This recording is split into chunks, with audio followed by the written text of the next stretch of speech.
All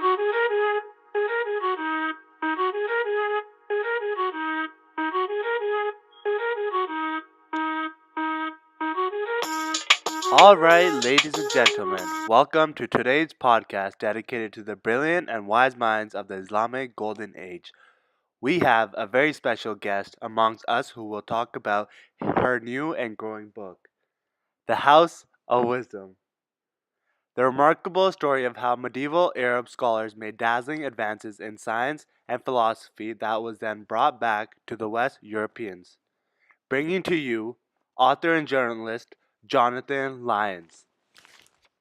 Thank you, German, for having me on your show. I'm delighted to be here today, and I can't wait to share my book with everyone. Oh, no, not at all. It's our good fortune to have you come in and speak on such a significant topic. To begin, could you give us and our listeners a brief background on yourself and what compelled you to become an author?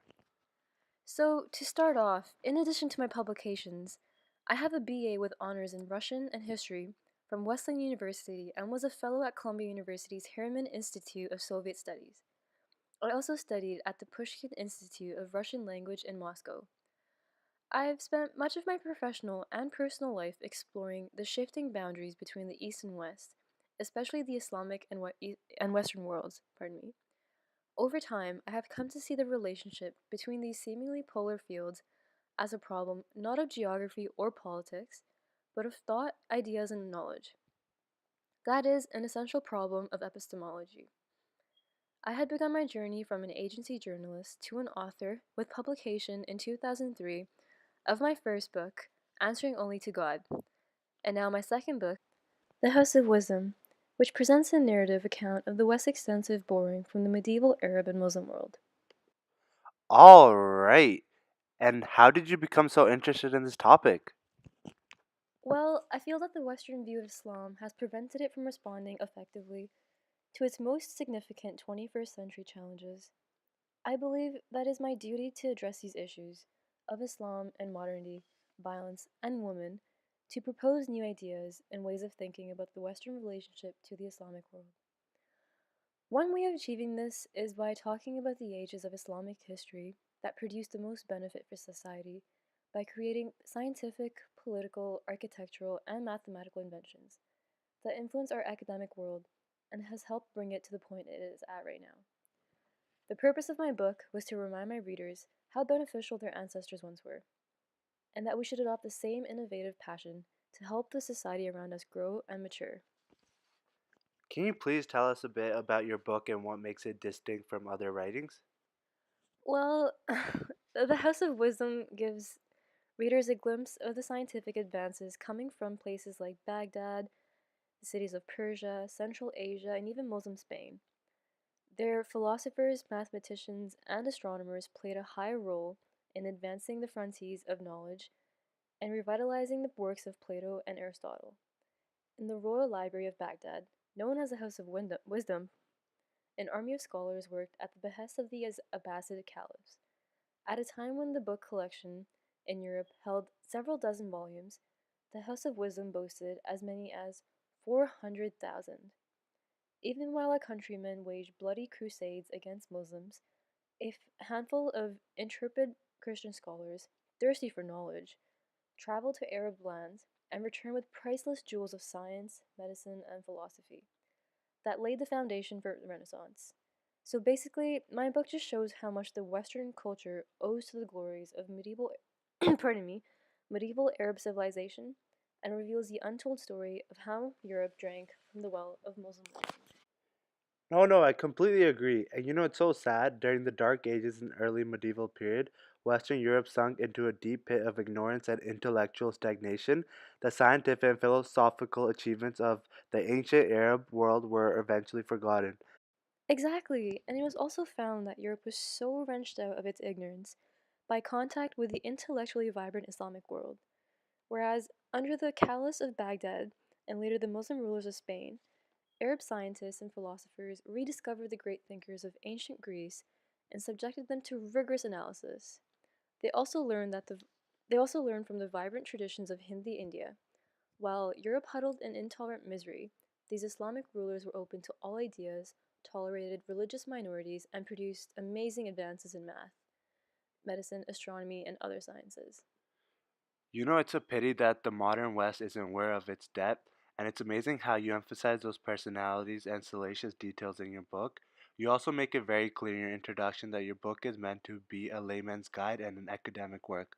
Another thing I would like to commend you on is your research on the past interactions between Muslim and Christians. I think it's important to know when and where these interactions began. I will say that The House of Wisdom is one of the few works that truly puts Western thoughts and misconceptions about the Muslim East into perspective and explains why we are still having conflicts between the two religious groups. Absolutely. How did you come up with your title? What's the story behind the House of Wisdom? Well, Caliph Harun al Rashid was the founder of the House of Wisdom, which originally was a private library for the Caliph. But then his son Al Mamum turned the library into an international institution to rival Alexandria as a historical site of research. Many scholars from around the globe were invited to discuss scientific ideas regardless of religious affiliation. The Islamic world isn't really an empire, though we often use the term to describe the sprawl of religion and worldview. So essentially, the House of Wisdom became a mecca for learning, especially regarding astronomy, astrology, logic, and mathematics. You got a really good point there, Jonathan. But do you think other countries such as India and China played a role in establishing the evolutionary Middle Ages? Definitely, much technology used today is owed to Islamic invention and the movement of goods through the Islamic world from India and China, all much more rich and advanced than the backward lands of the old Roman Empire. Who do you think are some of the significant and main contributors of the Islamic Golden Age? Well, many scientists and scholars contributed to the West. Many influential Islamic scholars, such as Al Kindi, Ibn Rushd, and Al Razi, are not discussed or viewed as valuable figures in history or modern studies. Respected Al Zarwi is seen as a pioneer of modern surgery and revolutionized how surgery was performed by inventing new methods and tools to help heal patients. The surgeon also created a 30-volume encyclopedia of medicine that was used as a standard text for medicine throughout Europe for centuries. Another major figure was Avicenna, whose endless contributions helped establish different areas of modern science. He introduced systematic experimentation and quantification into the study of physiology and laid down the principles for testing the effectiveness of new drugs and medications that later formed the basis of clinical pharmacology. I actually wanted to add a couple of more anecdotes about Columbus that he was too modest to include. I suspect some of you may know this, but Columbus was very reliant on cutting edge works of navigation by Arab and Muslim scholars. So that's another point that's interesting, is that all indications are that the navigator on Columbus's expedition was in fact Muslim, and thus the Spanish and particularly the Italians knew very well that when it came to navigation, trigonometry, and the various mathematical sciences needed for navigation, that there was really no better assistant than a Muslim. So he was very much accompanied by Muslims. The second point I wanted to add was leftover rituals in South Carolina. For example, there are anthropological records to this day of very isolated communities of African Americans who are Christian, but at Easter they circumnavigate the church. What does that remind you of? Well, of course, it reminds us of the Hajj ritual. None of them seem to know why they do this, but they've always done it. They also make cookies in the shape of a crescent for Easter, which shows that these rituals hang on as artifacts, and I think what's useful that what I try to do in my own work is identify these little artifacts and then connect them to a larger theory of how important Islam is for Western culture. It's just so often that these aspects between Islam and the West are overlooked, and that is what I would describe as broad, historical, intellectual, and philosophical structures that dictate the way that the West apprehends the world of Muslims and of Islam. Because for any change in East West relationship to really be fundamental, we have to look at the core. I believe this contains important lessons for today, particularly at this time of acute tension between the Islamic and Western world. 1096 is a starting point and year of the First Crusades. What was important is that the Crusades gave Western Europe, or what we call today, the first look at the Muslim world as a vast cultural, intellectual, and economic superpower, which it very much was.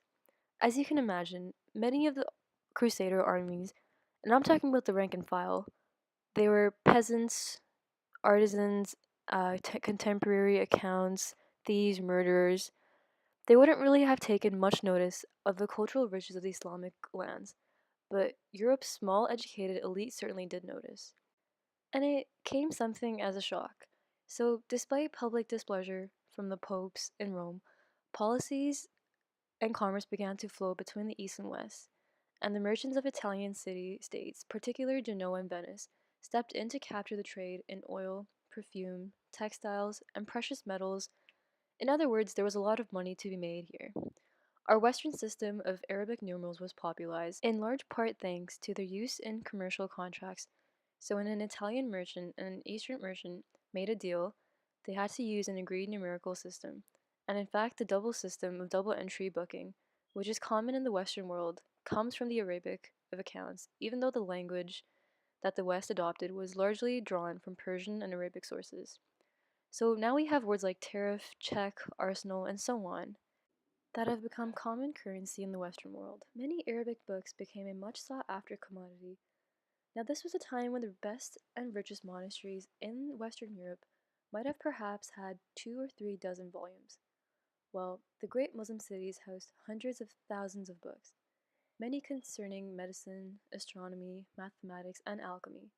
In fact, there is a story when the Sultan wanted to donate books to create a new religious school. He told them to take 80,000 volumes. Wow, we have learned a lot from you today, Jonathan. It was a great honor of having you on our show today. We wish you all the luck for your book and hope to see you on our show again. Thank you so much for having me. I really appreciate this opportunity and wish your show all the best. Okay, audience, that is all for today. Next week, we'll be having another great speaker coming in and talk about the history of Roman studies. We hope you guys enjoyed the podcast. Don't forget to subscribe and hit the like button below. Thank you.